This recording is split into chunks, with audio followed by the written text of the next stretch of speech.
राम राम मेरे सारे छोटे बड्डा ना सारी बान बेटियां ना अपना रियाना अपनी बात में आप सबका तय दिल से स्वागत है भाई। तो आज फिर मैं आप खातिर एक बहुत सुंदर सी कहानी लेके आई हूँ। सुनियो और बताइए आपने किसी लगी और क्या सीखने मिला। तो सुनो भाई कहानी। एक राजा था और वो राजा बड़ा निर्दयी बड़ा अत्याचारी था। बहुत दुखी थी प्रजा उसका राज में। तो किसी ने भी नहीं बख्शा करता भाई। किसी पर भी थोड़ी सी भी गलती हो जाती तो किसी के हाथ कटवा देंदा, किसी के पाँव कटवा देंदा, किसी ने भाई कोल्लू में को पड़वा देंदा, किसी ने देश निकाला दे देंदा। तो सारी प्रजा बहुत दुखी थी, थर थर कांपया करती सारी प्रजा उसका राज में। तो एक दिन की बात, राजा भाई अपने बाग में चला गया घूमने और उसी टाइम पर 4 हंस आ गए उड़ के न बाग में। तो वहाँ आपस में बतलाने लग गए। तो वह मानस की डाल बोल रहे थे। तो राजा ने भाई उनकी बात सुन ली।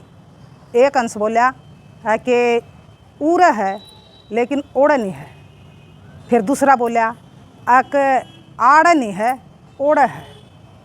तो फिर तीसरा बोला है कि आड़ भी नहीं है और ओड़ भी नहीं है।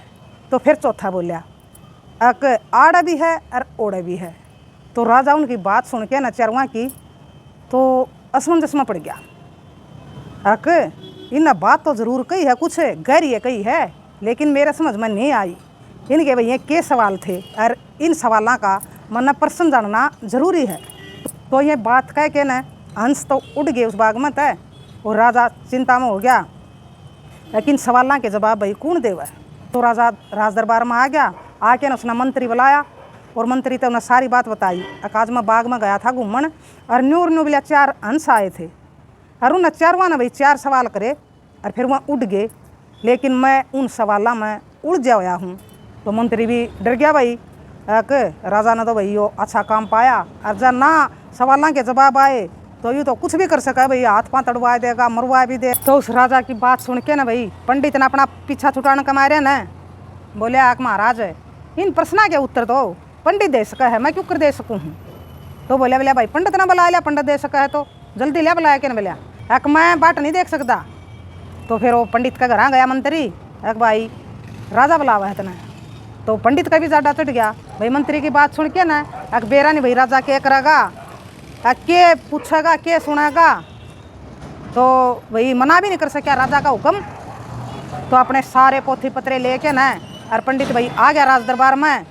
तो राजा बोलिया पंडित पंडित जी 4 प्रश्न है मेरे और 4 प्रश्नों का सही सही अपना उत्तर देना है। अगर आपने उत्तर ना दिया तो आपका जन बच्चा को लुमा को पिड़वाया जाएगा। तो राजा ने पहले वार्निंग दे दी। उसका और ज़्यादा चढ़ गया बेचारा है। तो राजा ने बताया सवाल है पंडित जी न्यू बिला में बाग में गया था घूमन और 4 हंस बैठे थे। 4 हंसा ने एक प्रश्न कराया। बोले पहले ने कराया कि आड़ है ओड़ नहीं है और दूसरा ने कराया कि आड़ को नहीं ओड़ है। तीसरा ने कराया कि आड़ भी नहीं है और ओड़ भी नहीं है। चौथा ने कराया कि आड़ भी है और ओड़ भी है। तो पंडित जी बताइए इन प्रश्न के उत्तर के हैं। तो पंडित ने भी भाई वीडियो धरती होगी सुन के प्रश्न है कदे भाई से प्रश्न ना सुने थे ना भाई बेचारे ने उसने उनका हल का बेरा था ना उनका उत्तर का बेरा था। तो उसने सारे अपना पोथी पत्रे खोल के देखे तो कोई उनका भाई प्रश्न का उत्तर नहीं मिला उसने पंडित जी ने। तो पंडित जी ने भाई कहा राजा तय एक महाराज मैं आज जोड़ के न आप तो रिक्वेस्ट करूँ हूँ कि मेरे तय 1 महीने की मोहलत दे दो, टाइम लागेगा इन प्रश्नों में थोड़ा। हाँ तो आप इतनी दया कर लो मेरे पर, ये इतने जल्दी नहीं मिला इनके उत्तर मिलेंगे। तो राजा ने भाई दे दिया उसका टाइम। अक जा 1 महीने का तेरा टाइम दिया और 1 महीने के बाद भी इतने प्रश्न का उत्तर नहीं दिया तो फिर तेरा जन बच्चा को लुमा को पिड़वाया जाएगा। वो पहले कह रखा था राजा ने। तो पंडित भाई अपना पोथी पत्रे ठा के न आ गया घर। तो उसकी तो भाई दिन की बेला भूख गई रात की नींद गई। सारा दिन भाई वही बात घूमे और ना उसके भाई प्रश्न के उत्तर मिले। तो घूमने लग गया भाई सारा नगर में शहर में रख दे। हाँ किते इन प्रश्न के मना उत्तर मिल जा और ना तो मेरा तो भाई सारा परिवार खत्म होगा। पंडित जी भाई चलिया जा रहा था एक नगर में को चिंता में। तो एक बुढ़िया बैठी थी वरना आगे। तो पंडित जी बोलिया अक बूढ़ी माई मना पानी पिया दे प्यास लाग रही है। तो वह बोली ठीक है बेटा बैठ जा तू मैं पानी ले आऊँ। और उस बूढ़ी माई का भाई कोई ना औलाद थी उसका, वह अकेली थी अपने घर में। तो बूढ़ी माई पानी ले आई उस खातिर और बूढ़ी माई ने देखा कि तो घड़िया मुसीबत में है। अग बेटा कितना आया है कित जावेगा और वार होगी तो और तू नू कर बोले तू आज आड़े मेरे दौरे डट जा, मेरे दौरा कोई नहीं है बेटा, मैं एक लिए हूँ अपने बोले सवेरे चले आ जाइए आड़े नहा दो और रोटी बनाऊंगी तेरी खातिर आराम करो बेटा। तो बूढ़ी माई का कहना था पंडित जी भाई बूढ़ी माई दौरा डट गया।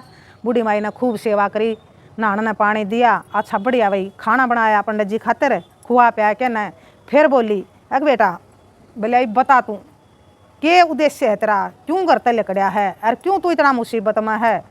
तो पंडित जी बोलिया अग बूढ़ी माई के मुसीबत में हूँ, नूर नहीं हो रहा बोला मेरा गला। तो अग बूढ़ी माई जिस नगर का मैं बासिंदा हूँ उस नगर का राजा बहुत अन्याय बहुत अत्याचारी है और उसने मेरे पर 4 प्रश्न के उत्तर पूछे हैं, अगर वह उत्तर मना ना आए तो मेरा सारा जन बच्चा को लुमा को पिड़वा देगा। तो अब बूढ़ी माई बोली अगर बेटा मना बताओ प्रश्न, उनसे हम प्रश्न जो इतना तंग कर रहे हैं कि बेरा तेरे प्रश्न का मेरे दौरा उत्तर हो। तो पंडित जी ने बता दिए मैं 4 प्रश्न। तो बूढ़ी माई आंसण लगी अक बस बेटा ये तो बोले कुछ भी प्रश्न को नहीं, उन्हें बोले दुखी हो रहा तू तो इतने दिन हो गए, ये तो जमा आसान प्रश्न है। अरे बोले तू नू कर तड़का मैं चालूंगी तेरा गला और मैं देऊँगी राजा ने प्रश्न के उत्तर। तो भाई यह बात सुन के न पंडित जी ने भाई संतोष की सांस ली है कि भगवान तने मेरा भाई समस्या का समाधान कर तो दिया, भाई जिसा लिखड़िया था घर तय एक प्रश्न के उत्तर टो के ले आऊँगा ना तो मेरा परिवार जावेगा, ये परमात्मा तेने सुन तो ली। तो फिर अपना जब उसने भाई उस दिन वो सोया ना तो उसने सोए भी भाई घने दिन हो गए थे। तो सवेरा हो गया, बूढ़ी माई ने फिर उस खातर भाई चाय पानी खाना पीना बना के न और फिर बूढ़ी माई बोली चाल बेटा अब चलांगे और मैं भी चालूँगी तेरा गला, मैं दे के आऊँगी इन प्रश्न के उत्तर। तो बूढ़ी माई और पंडित जी भाई चाल पड़े। तो उसने भाई चल दे एक वेश्या फेंट गई। तो उस वेश्या तभी कहने लगी एक चाल बे राजा का दरबार में चलांगे कुछ काम है। तो अपना वह भी उनका गला चाल पड़ी। तो फिर आगे आ गया एक साधु महाराज। तो साधु महाराज भी भाई उस बूढ़ी माई ने गला ले लिया। तो आगे आ गया एक कंजूस सेठ है, तो कंजूस सेठ भी बूढ़ी माई ने गला ले लिया। फिर आ गया एक धर्मात्मा दयावान सेठ, तो वो भी बूढ़ी माई ने साथ में ले लिया। तो 2 हुए और 4 हुए, तो 6 मानस भाई राजा का दरबार में पेश हो गए। तो कह दिया पंडित जी ने जाके ना एक महाराज मैं आपके प्रश्न के उत्तर ले आया हूँ। तो राजा ने भैया बात सुन के ना सारा नगर इकट्ठा कर लिया और सारा नगर भाई उत्सुक भी था देखा भाई पंडित जी सही प्रश्न के उत्तर देवेगा, किसका जन बच्चा कोलूमा को पिड़वावेगा राजा। तो सभा लाग गई भाई, सारा नगर इकट्ठा हो गया, भीड़ होगी। तो बोले राजा बता पंडित जी प्रश्न के उत्तर। तो पंडित बोलिया कि महाराज या बूढ़ी माई देवेगी तेरे प्रश्न के उत्तर। तो राजा बोलिया बता बूढ़ी माई पहले प्रश्न का उत्तर बता कि आड़ तो है और ओड़ नहीं है, बोलिया इसका उत्तर क्या है। तो यह बात सुन के ना बूढ़ी माई ने वह वेश्या उसका आगे खड़ी कर दी। महाराज उसका उत्तर यो है, बोलिया यह एक वेश्या है, बोलिया यह आड़ तो है और यह काम कर्म इसे करे है कि आगे खातर भैया पापे पाप कमाने लाग रही है। तो यह अगला जन्म में या कुछ नहीं है भाई, आगे या कुछ नहीं है। तो पहले प्रश्न का तो हमारा जो उत्तर है, अगर यह आड़ा तो दिखा है लेकिन आगे नहीं है। फिर भाई हो गया उसका क्लियर एक प्रश्न। तो फिर राजा बोलिया अब दूसरा प्रश्न का उत्तर दे। दूसरा प्रश्न है मेरा कि आड़ा नहीं है ओड़ा है। महाराज उसका प्रश्न यो साधु है, वो साधु खड़ा कर दिया कि यू साधु महाराज है, आड़ भैयो कुछ नहीं है, इसका दौरा कोई सुख सुविधा नहीं है, भगवान का नाम लेवा है भाई, भगवान में लीन रव है, भक्ति करे है, आड़ा नहीं है यू, आड़ा इसका दौरा कुछ नहीं है बेचारा दौरा, लेकिन आगे खातिर इसने बहुत कमाई कर ली है कि आड़ा नहीं है ओड़ा है। तो उसका उत्तर महाराज यो है। तो यह भी राजा का समझ में आएगी बात है। फिर तीसरा प्रश्न राजा ने पूछा कि तीसरा प्रश्न है बूढ़ी माई मेरा कि आड़ा भी नहीं है और ओड़ा भी नहीं है। तो इस भाई प्रश्न पर उसने जो कंजूस सेठ था वो खड़ा कर दिया आगे। महाराज उस प्रश्न का उत्तर यो है, कंजूस सेठ है कि यू भाई ना आड़ा है और ना ओड़ा है, ना तो इसने भाई आगे खातिर कुछ कमाई कर रहा यू और ना भाई यू आड़ा भाई दान पुण्य करदा कुछ। तो तीसरे सवाल का यू प्रश्न हो गया। तो चौथा प्रश्न फिर पूछा राजा ने माई चौथा प्रश्न है मेरा कि आड़ा भी है और ओड़ा भी है। महाराज इसका प्रश्न यो धर्मात्मा सेठ है वो खड़ा कर दिया कि यू आड़ा भी है और ओड़ा भी है। यू देखो आड़ा भी भाई इसका भगवान अजमा सबकी में दे रखा है और यो खूब पुण्यदान करे है, खूब दया भाव है, लोगों की मदद करे है, जितने भी अच्छे काम हुए हैं भाई इतने करे है। यू भक्ति भाव भी है इसका भाई, भगवान ने भी माना है, भगवान ने भी पूजा है, गौ माता ने भी पूजा है। तो यू देखो आड़ा भी है और यू ओड़ा भी है। आड़ा भी भगवान ने भाई इसका सारी चीज़ें के ठाठला रखे हैं और आगे खातिर भी इसने बहुत कमाई कर ली है। तो यू महाराज आपका चौथा प्रश्न है। तो चारों प्रश्न सुन के राजा भाई संतुष्ट होया और उसका समझ में आएगी फिर एक जो मैं उल्टे काम कर रहा हूँ फिर तो मन में भी मेरी करनी का फल भाई आगे जरूर मिलेगा। आगे मैं भी जो कर रहा हूँ तो आगे मैं भी के लेके जाऊँगा, तो मैं मेरा खातिर भाई नरक के द्वार पावेंगे।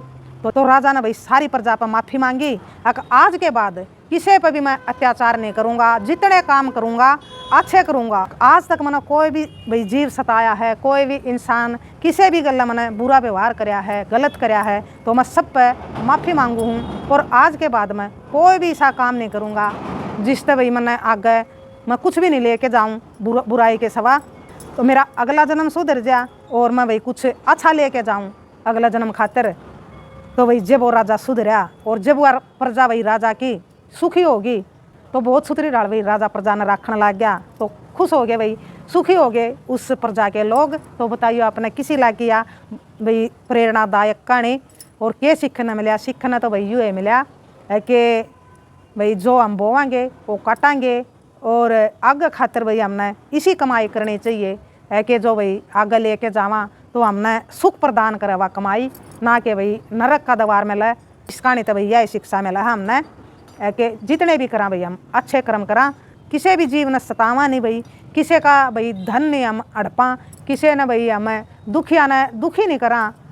तो और जितना भी हो सके हम भलाई का काम करा, भला करा, अच्छे काम करा तो वो हमारा गला चलेगा।